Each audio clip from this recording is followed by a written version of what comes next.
Okay. Good afternoon, everyone. Good afternoon, good morning, good evening.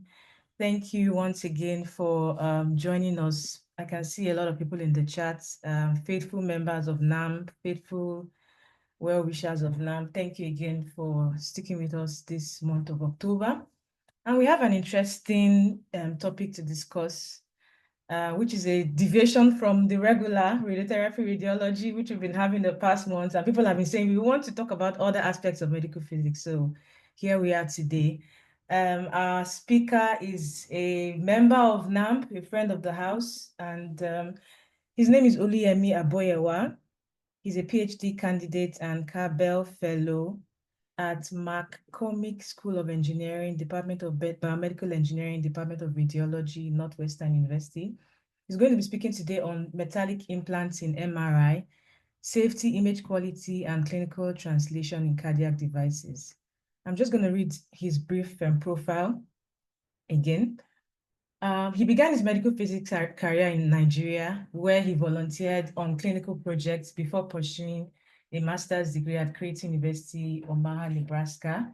There, he conducted MRI safety research in patients with retained epicardial wires following cardiac surgery. He's currently a PhD candidate at Northwestern University, focusing on the development of MRI pulse sequences for pediatric and adult patients with cardiac implantable electronic devices. His work includes the design of wide band sequences and accelerated cardiac imaging methods tailored to this challenging patient population. So he's going to tell us all about all these big words.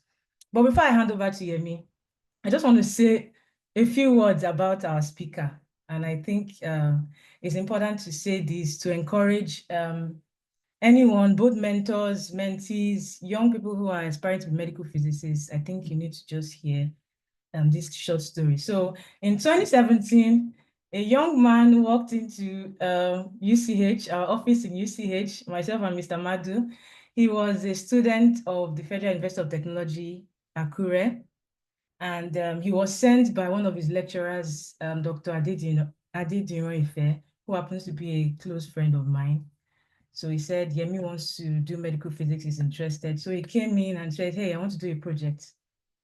And then we had a little challenge in radiology department. Some of the radiographers and radiologists had complained to us, specifically to my colleague then, Mr. Madu, who was in radiology, that there was a construction work that was going on beside the radiology department, and they felt it was affecting the quality of the images. So we thought, oh, wow, Yemi, I think you should investigate this. And that was how his final year project came about. And when he finished his project, finished NYC, he came back again and said, hey, I really want to do this medical physics and I need some clinical experience. And then we had some challenges in UCH, machines were not working. And we felt, hey, Yemi is a first-class guy. He needs to get the best. So we connected him with a colleague of ours in Lagos. NSI had just started. That's Dr. Mike Apochafo. We said, hey, go and meet Dr. Apochafo. Everything you need, you're going to get it from there. And I think the story is, they say, is history today. So just wanted everybody to know that Yemi you're seeing today, started from somewhere. So thank you so much, Yemi. And he has been a very good participant in NAMP and collaborator. And anytime you call on him, Hamatan School, Yemi is there. And now again for this webinar. So thank you so much, Yemi, for honoring our invitation. And I'm going to keep quiet now and hand over the mic to you. Thank you so much. If you have questions, please feel free to put them in the chat, or you can raise your hand up at the end of his presentation. Thank you very much, Ma. Thank you for the presentation. I appreciate everything, and particularly your mentorship starting in the field and that of Dr. Mike. And I remember our time together at LUT and even in the classroom and some other familiar faces like Victor as well. And the like, so yeah, it's like I'm home anytime I'm presenting, and it's kind of like you also want to check whether the training has been going well so far. So this is a way of me like kind of presenting back and say, hey, this is what I'm doing here in terms of my journey so far, kind of just checking in.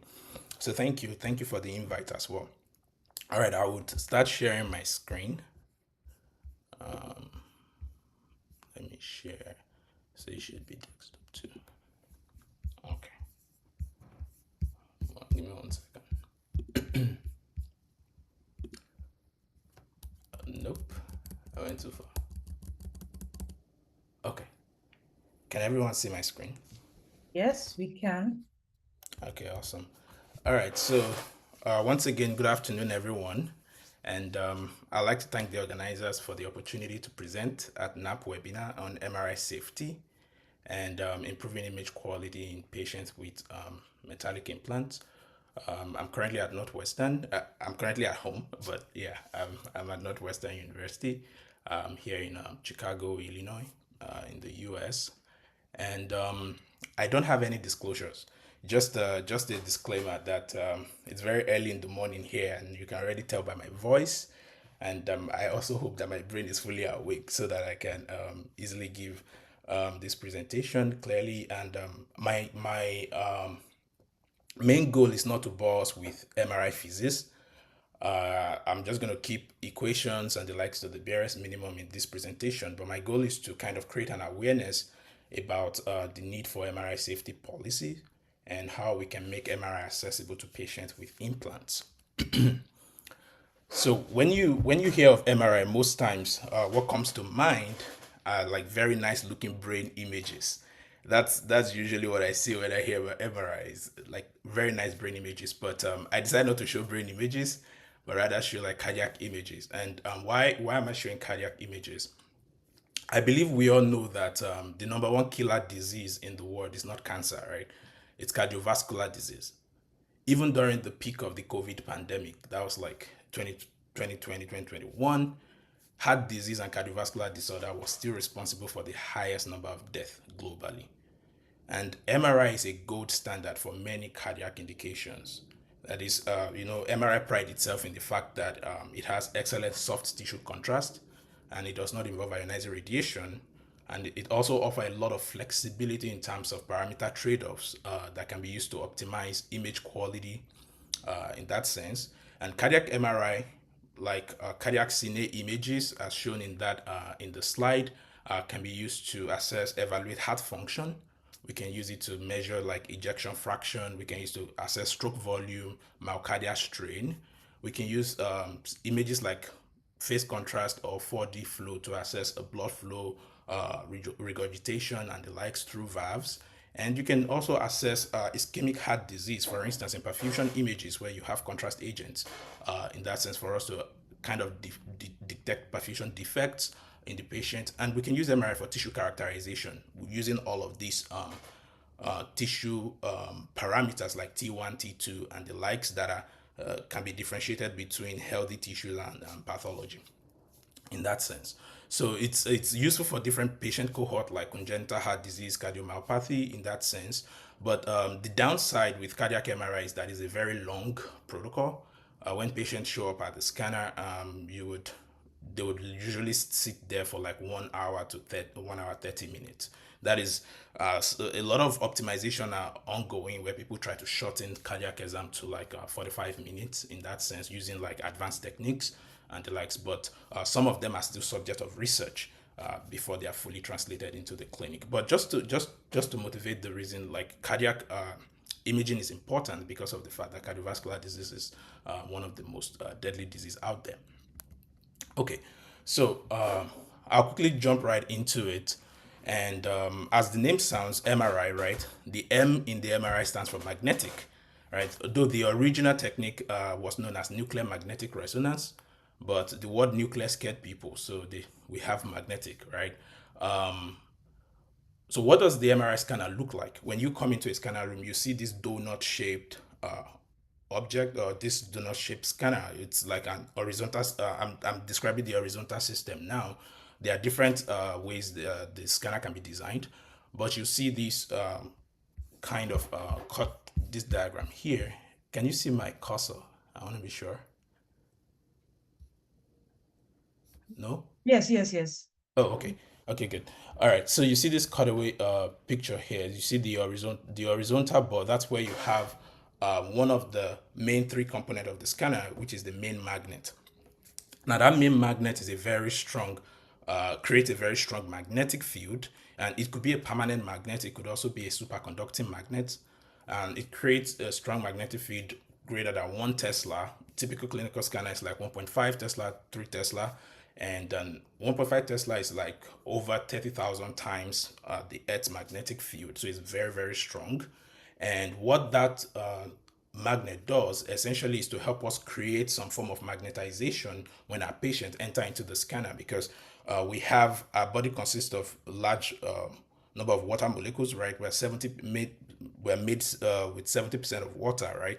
So we have a lot of protons in our body, and those protons can act like a tiny magnet that align that a fraction of them would align to the magnetic field to create this magnetization vector that we can now start to interact with. Now we want to interact with this so that we can get an image. So you get to the next component, which is the radio frequency coil. It's also another magnet, it generates an electromagnetic field in this case. And what that does is to interact with those protons. Now, those protons, when they try to align to the magnet, what happens is they begin to precess. They have this wobbly kind of motion. That is, a torque is applied on them in order to align them with the main magnetic field. And we can interact with them. That is, we can listen to those protons that are processing. What we have to do is generate a signal, right? The RF wave is also tuned to that precision frequency, which is known as the Lamour frequency of those protons, and then we send in the RF wave. Now, that is where the word resonance come in, because we want the energy coupling to be maximized in that sense. So we tune the RF frequency to the same processing frequency of the protons, and when they receive the RF wave, what happens is they are excited, right? And so we are able to move the magnetization vector into a plane where we can detect some signal by magnetic induction in that sense. So that's what the RF coil does. It generates that RF pulse. Now, when you receive a signal, the signal comes from everywhere. So we don't know whether the signal is coming from the head or any part of the body. But one way we can do that is to spatially localize that signal so that we can know exactly this proton is sitting right here, in that sense that this signal is coming from this region. And to do that, that brings us to the third magnetic field component, which is called the gradient coils.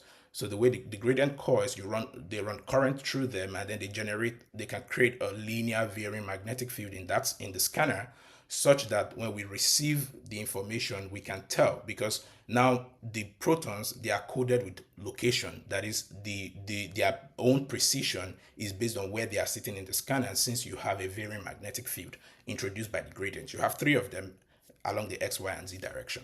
So that's basically the components that you have. And then when we collect our signal, we then do some mathematical manipulation, right, to form image like that you look at here. Basically, a Fourier transform is done.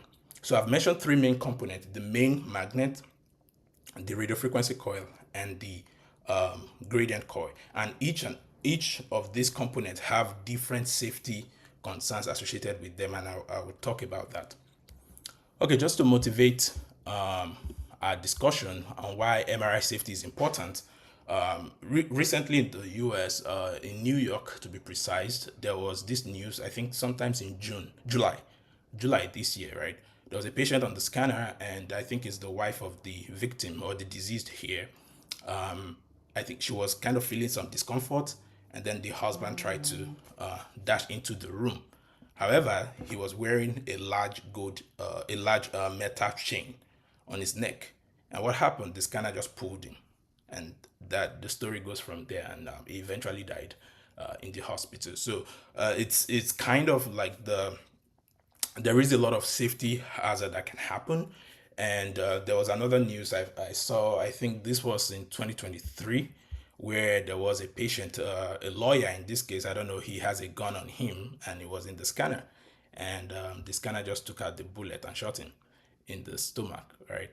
Because there is it's made of metal, the bullets and the like. So, and you also have another case. This one was way back in, like, I think 2001, where an oxygen tank actually killed a patient that was on the scanner.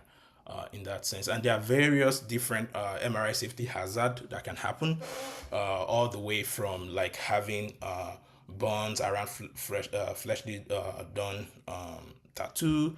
You can have lead bones where you have ECGs that are being attached to the patient. You can even have, if the RF coils are too close to the patient, or the patient's body is in contact with the magnet or with the scanner bore, you can have like third degree burn and the likes, objects becoming projectile and the like. So it's kind of important to understand MRI safety in order to circumvent this. I already showed us the nice thing about MRI in terms of the fact that it's a gold standard image for cardiac exam and beyond, right? It's not just cardiac, brain, prostates, and all these kind of exams. But at the same time, it has the good, the bad, and the ugly, right? I liken MRI's a safety concern really to just walking the staircase. We do that every day. We walk on the staircase and that's it. But whenever something happens, if someone falls on the staircase, there is a potential to snap the neck, right, or to have a fracture. So that can be deadly, even though it's something we use daily.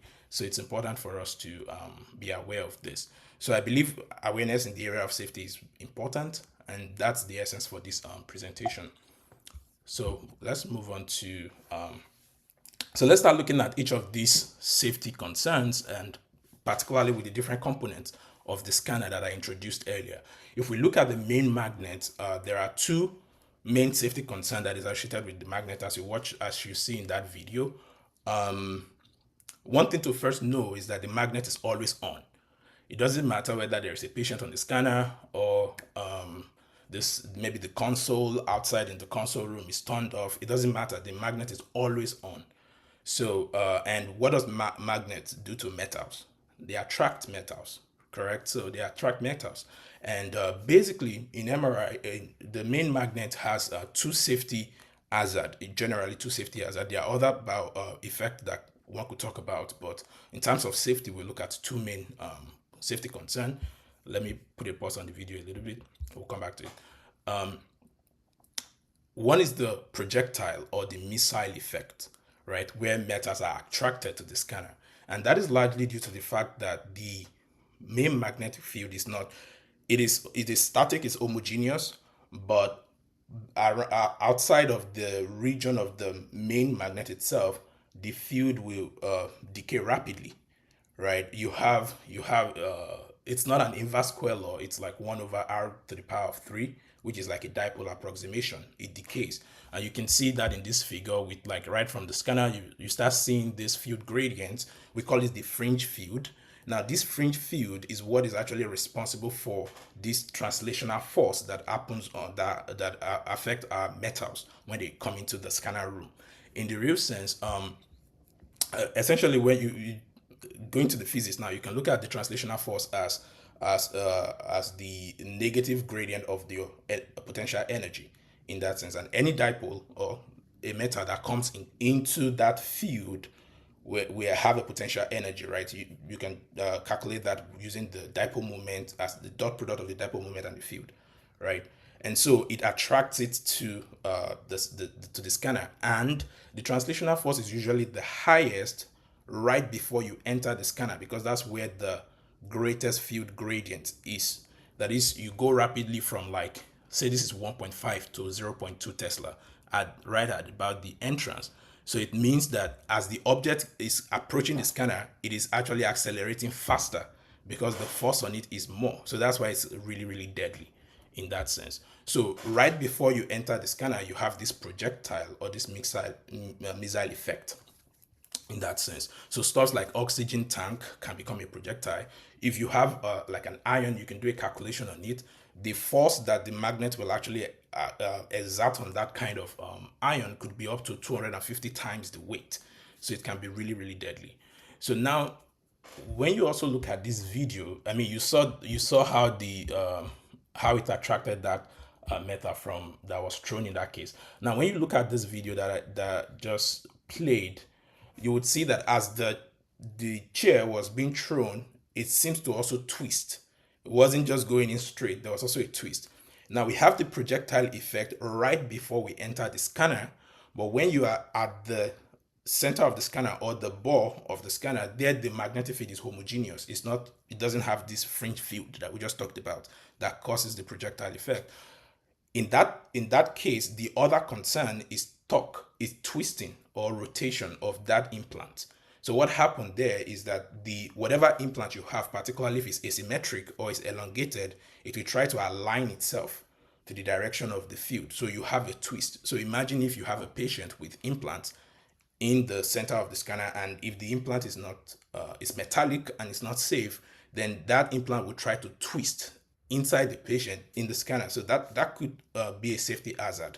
That's why every material before they come into the MRI, of course, there is a screening form and a safety checklist, but every material has to be characterized and then labeled whether it can be allowed in an MRI environment. We'll see that in a bit.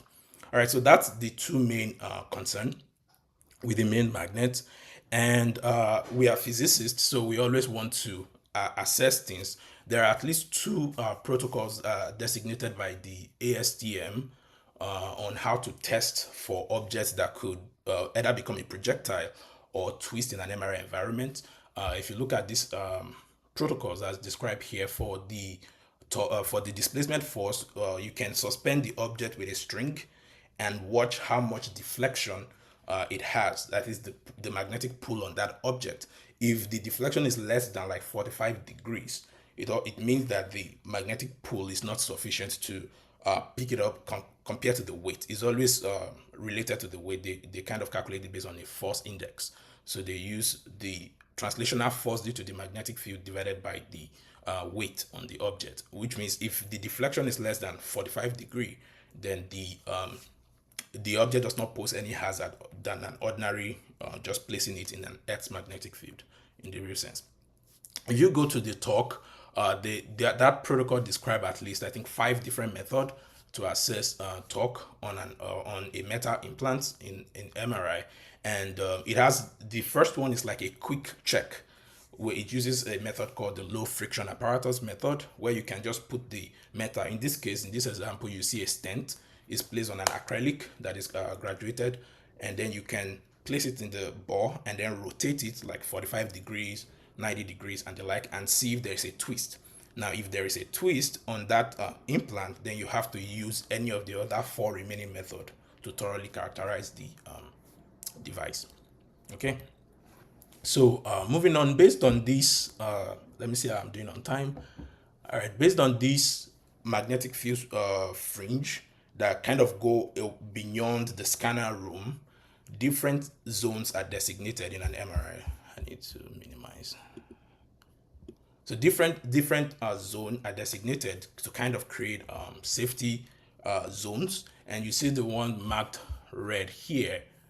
Those zones are places where the MRI safety personnel has to be because of all this kind of detrimental effect. We have to put in place like a form of safety policy, right? In the zone 1, it's kind of generally accessible area, and you would see that is designated based on the fringe field strength. At this point, you're already having like 3 Gauss line or 5 Gauss line is still permissible. I guess they've increased that value to 9 Gauss line right now, where should like the danger zone really should begin from in the real sense. So based on that fringe field, you see the design of the MRI suite is in accordance with that. So you have like the zone 2, there you have the MRI patient screening and preparation before the patient actually gets to the scanner. Screening are done to ensure that the patient does not have any metal in their body, and mostly you have the patient change to a different clothes that is provided for them, because some clothes you might not know might have some like metallic lining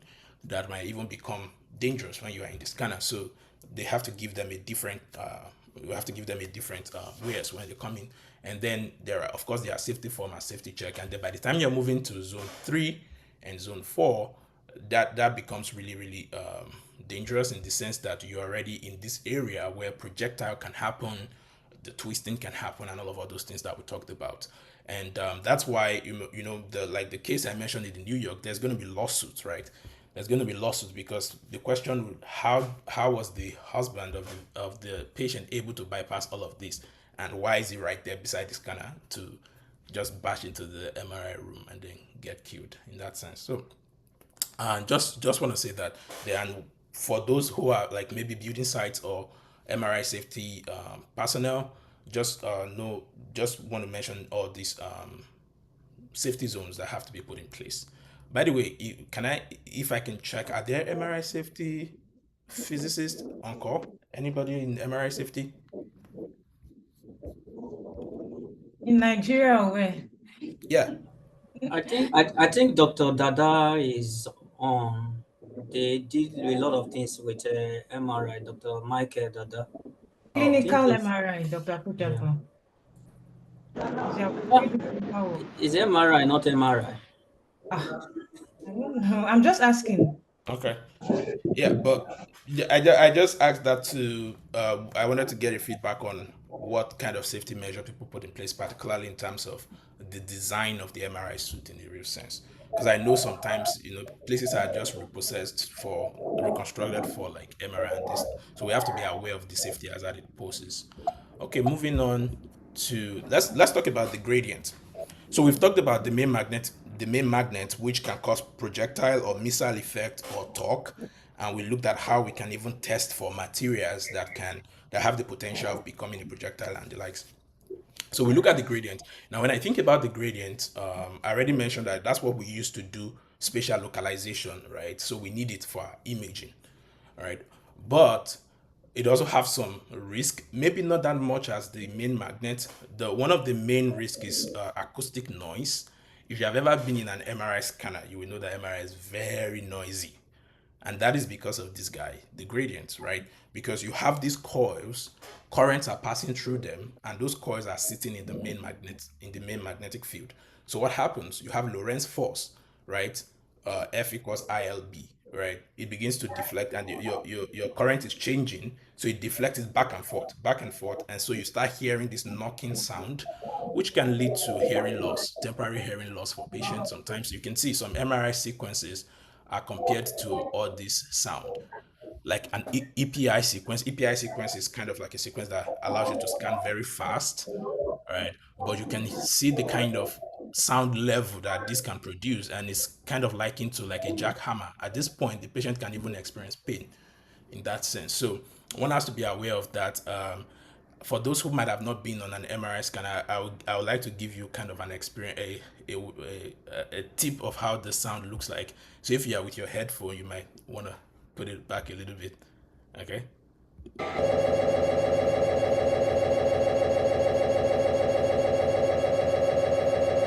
for it. So imagine, okay. So imagine sitting down on the scanner for a cardiac exam of like 1 hour 30 minutes, and you're hearing all this sound. So yeah, so it's really, really, it can be very, very concerning. Did we hear that sound? Just to be sure. Yes, yes, yes. Okay, okay. So Yes, yeah, yes, yes. okay, thank you. That's why it is mandatory that there has to be an earplug or an headphone on when an MRI scan is going on because of this sound, and that's majorly the safety issue that comes from the gradient. Another one that can come from the gradient is what we call PNS, the peripheral nerve stimulation, because your gradient does not automatically just change its value. It has a ramp up time, right? That is, it goes from zero. The gradient can be up to 50 millitesla per meter in strength. And so, depending on which part of case space you want to sample, the way we call it our data in MRI, you change the gradient strength. And so the gradient keeps switching back and forth, keeps switching back and forth. In that case, you're creating a form of changing magnetic field. And when you create a changing magnetic field, this is what you will hear a lot. You have Faraday induction, right? You're going to be having eddy current created in that sense. Although this one is in the kilohertz range, the rate at which you change it, but it still creates some eddy current. And if those currents kind of co-localize in the tissue, they can actually cause stimulation. So when you on an MRI scan, you would see one of the things that are displayed on the console is if your sequence has a potential for inducing PNS. That is, it can stimulate the nerve, so the patient can start feeling a form of tingling effect, or like twitching, as if the muscle is contracting a little bit. That might not be really detrimental, but it can become an issue at some point. So you just want to check. So that's why on an MRI scanner, the technologies is always talking to the patient, asking for feedback and the likes, and they have like a squeeze ball. If they feel like, if they are feeling uncomfortable and like, they can squeeze the ball, and then the scan can, we can stop the scan at that time, or interact with the patient to know, are you feeling okay, or something like that. All of this is associated with the gradient. Okay, so let's move on from the gradient. Okay, I don't think I'll read all of this, but let's move on to the third field component, which is the radio frequency coil. That one has mainly, the safety concern with that is the thermal effect, which is the what you can call joule heating. And I did a presentation in the, I think the first Hamatan school that we had. This is the YouTube link to that presentation is here. And basically I was talking about RF interaction with the human body. And that was kind of inspired by some of my experiments, some of the study I've done on RF safety, which is what my master's thesis was related on.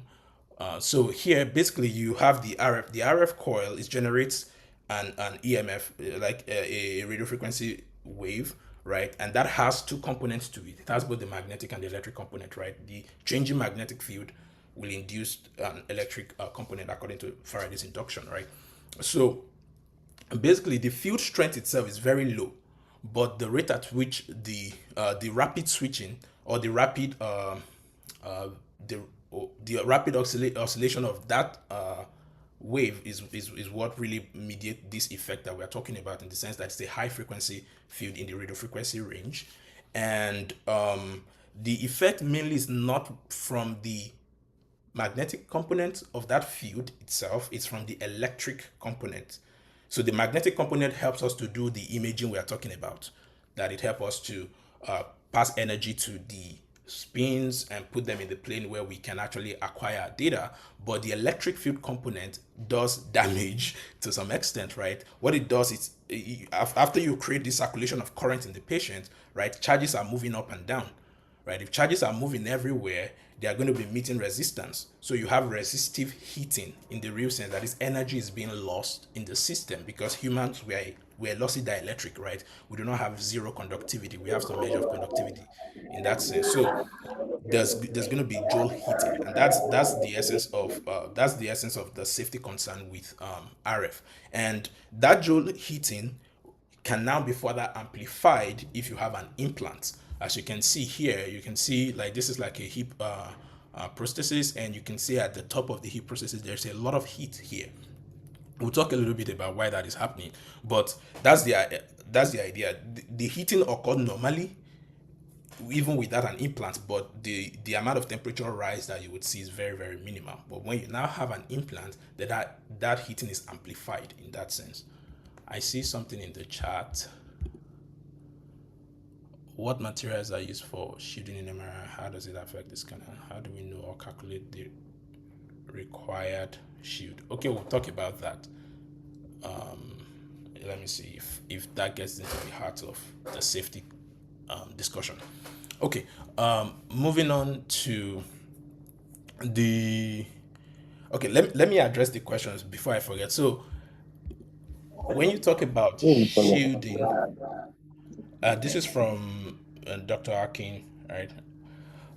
When you talk about shielding, so technically you're not shielding the magnetic field fringe. You're not shielding it. If you see in that, let me go back to this slide. If you see in this slide, this is not shielded. It just rapidly decays off, right? It just rapidly decays off. So we create zones around it. But if you're talking about shielding in terms of like maybe preventing RF interference on the system itself, then you have the Faraday cage. You have the Faraday cage that prevent external interference, right? That one is based on RF, because if you don't do that, you can have what you call like a zipper effect because of the electric field. Like an elevator is moving, like Dr. Yubusa talked about the building construction that was going on, all those heavy machineries outside can affect the scanner in that sense. That's why even when you're constructing your MRI suite, You don't want to put it near maybe an elevator and all those things, right? But another shielding they can do what you call like active shielding. That is, you can do something to make this field drop off rapidly more. So you can do active shielding or passive shielding, where you just create another counter field. What they do essentially is they create another counter magnetic field to kind of form of like an interference effect to reduce the effect of this fringe field. So you have that means that you can contain this fringe field within the room using an active shielding. But that also means that it makes it very, very much dangerous, in the sense that the gradient falls off rapidly. That means there is a lot of gradient. That means any object can easily, the metal can easily become projectile in that form of system. So if you have a small space to build your MRI machine, you can do active shielding, so that active shielding will create an opposing magnetic field to kind of quickly make this fringe field drop off rapidly. But like we talked about here, you would see that once your gradient is really, really rapid, that means your acceleration force on any metal becomes higher. So you have to then characterize safety of material given your shielding approach in that sense. I don't know if that kind of makes sense or answer your question to some extent. All right, let's move on to. Okay, thank you. All right, so we're talking about the RF eating, and basically the way it's measured, the way it's described in MRI, we have the specific absorption rate. That's the amount of power that is deposited by unit mass, and that is largely dependent on the patient's weight and also on your pulse sequence parameters, like the flip angle of your pulse sequence, the strength of your RF. At the same time, you can look at the repetition time in your pulse sequence and the likes. But we're not talking about pulse sequence anyway, but your SAR depend on all of those things. It also depends on the patient, the conductivity of the tissue, the electric field, and all of those shown in this equation. But when you deposit that energy, right, we already said it will convert to heat because of resistive heating, right? The electric charges are moving up and down based on the induced electric field is causing charges to move up and down, right? And then they are bumping against opposition, and then they are losing energy.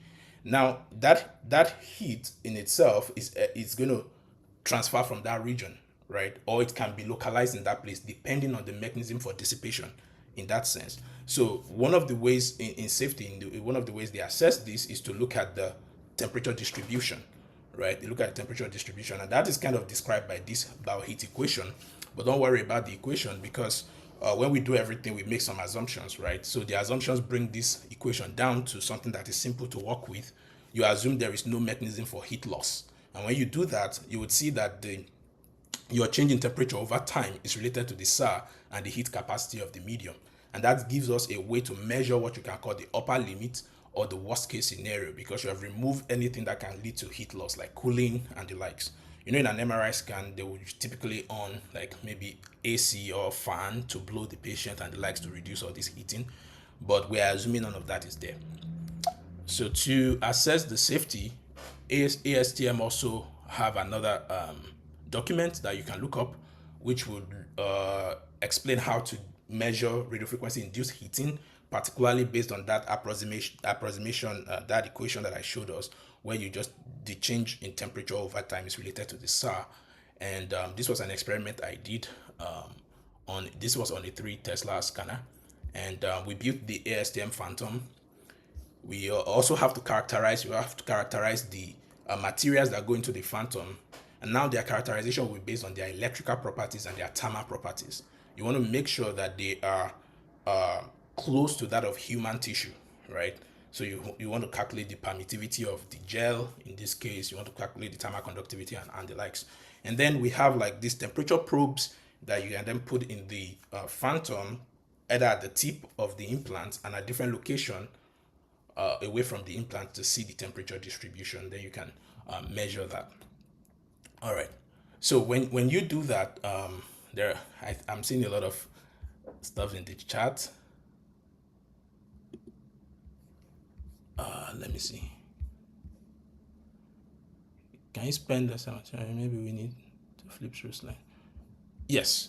All right. Moving on quickly, if you look at the the implants in MRI, the straight implants in MRI can actually be more detrimental.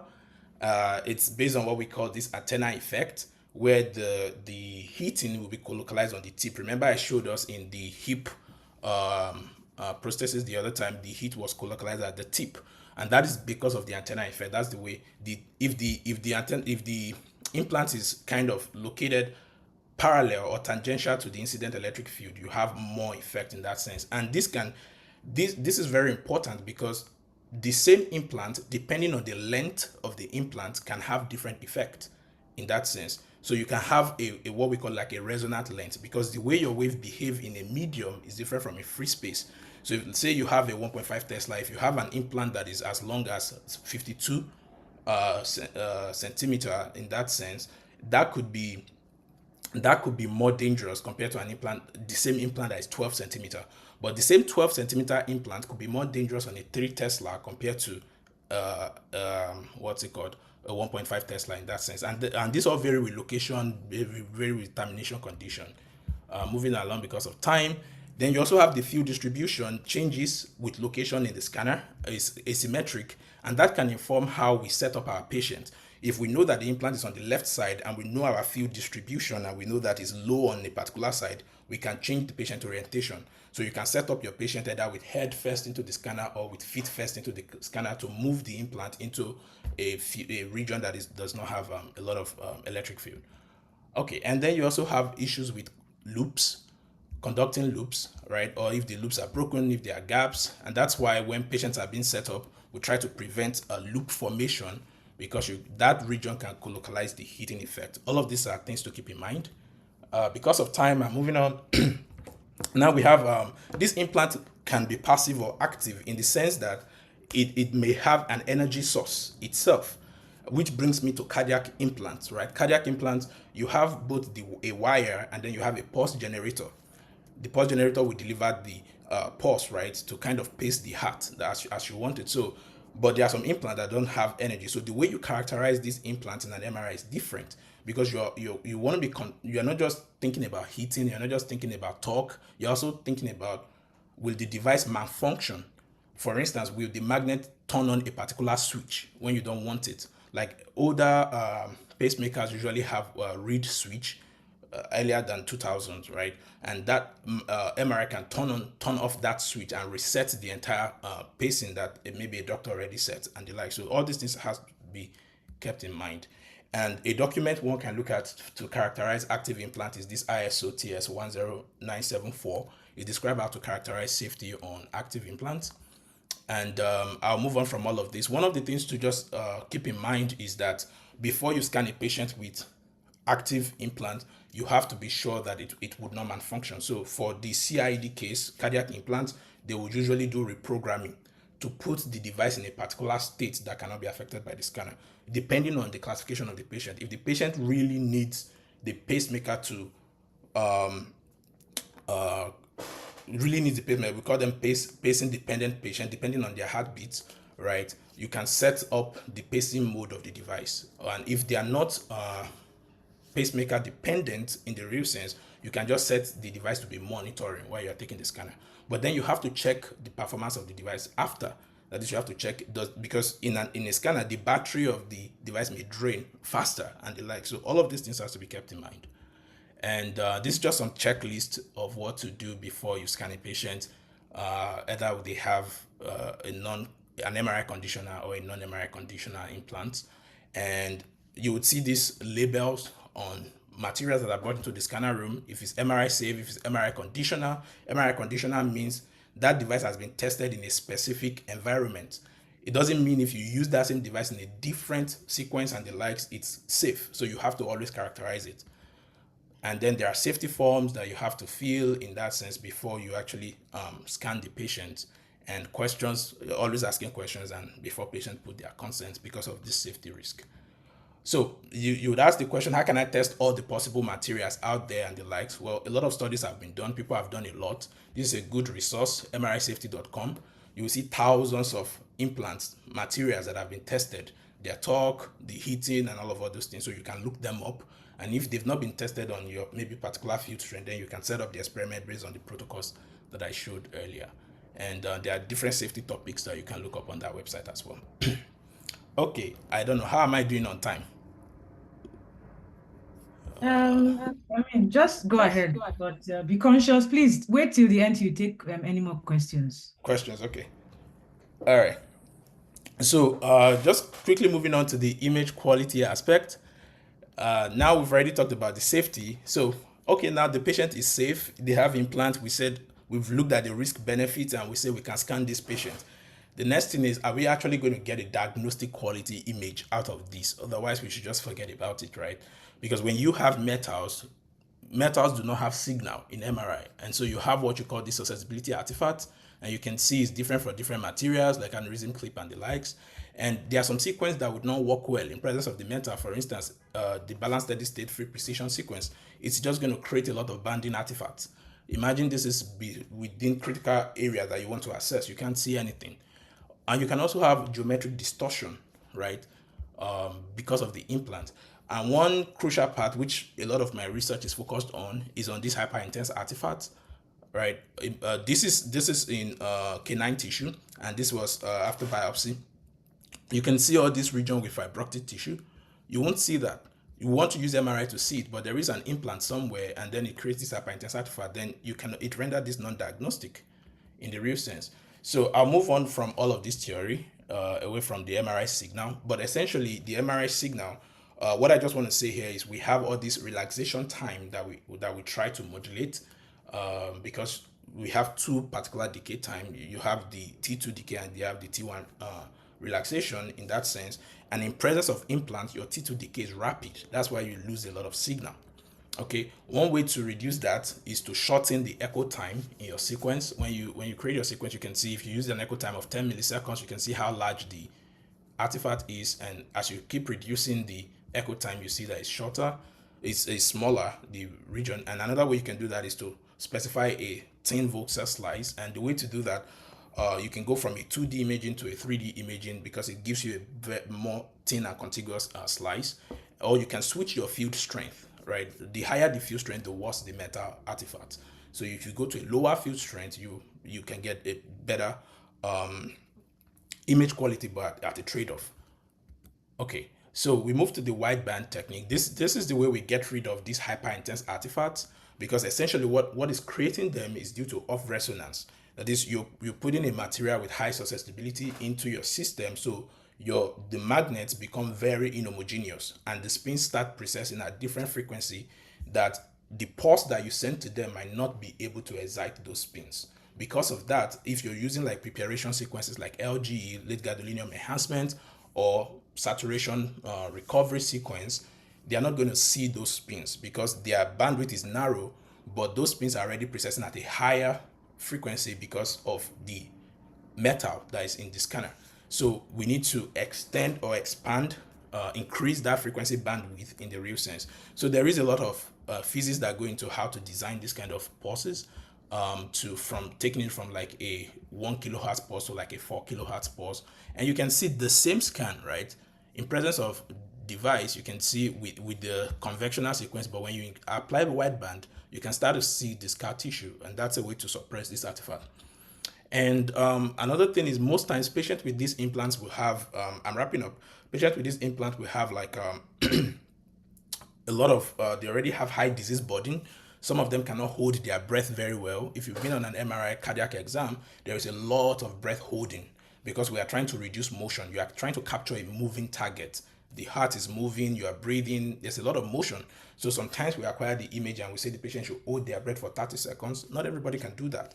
Right, so there are a lot of accelerated techniques that one can use, particularly non-Cartesian sampling, that can allow us to acquire sparse data, not the fully sampled data, but then we can then reconstruct our image with something called compressed sensing that's able to enforce this explore opacity and the kind of incoherent artifact that we create based on the sampling pattern. All right, and we've used that accelerated technique in our work in our lab, particularly on like perfusion, LGE. I'm currently working on T2 mapping and the like. So just to accelerate our acquisition, and we're able to. This patient has an implant. You can see this void here is due to the pacing lead, and you can this signal void here is due to the CID, but yet we can still quantify MBF, myocardial blood flow, to know if there is perfusion defect in the patient using this kind of accelerated technique. And because we cannot keep asking the patient to hold their breath, we can introduce what we call navigator echoes into our scan, that we are able to then retrospectively calculate out the patient respiratory motion. And when we are reconstructing our image, we can sort the data in terms of the respiratory phase, and then we can reconstruct image that goes from end inspiration to end expiration in that sense. And then we can start seeing cardiopulmonary effects and the likes. All right, just to conclude, I think I rushed by the imaging aspect. MRI is a generally safe method. However, if proper MRI safety guidelines policies are not followed, potential risk and hazard exist for patients, staff members, and others. And the second part of my talk is to minimize image artifact in presence of CID. One thing you can do is you can prescribe a smaller voxel size, shorter echo time, higher readout bandwidth, or use wideband pulses to suppress off-resonance effects. I'd like to acknowledge all of my bosses and some of my colleagues, and the centers where we carry out our research. Thank you, everyone. Thank you so